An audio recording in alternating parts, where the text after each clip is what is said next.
শুধুমাত্র নবীজির প্রতি দরুদ প্রেরণ করার আমলটাই জিকির হিসাবে সবচেয়ে বেশি করেন। দোয়া হিসাবে যদি এটাই আপনি সারাদিন করতে থাকেন তো আপনার জন্য যথেষ্ট হবে, আল্লাহর কাছে আর কিছু না চাইলেও চলবে। দুরুদ মানে হলো নবীজির জন্য দোয়া করা।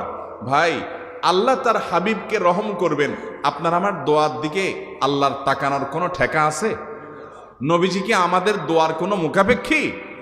কিন্তু আমরা তার জন্য দোয়া করলে ওই চান্সে আল্লাহ তাআলা আমাদের প্রতি অনুগ্রহ করবেন। একবার না, আপনি নবীজির প্রতি একবার রহমতের দোয়া করবেন, একবার দুরূদ পাঠ করবেন।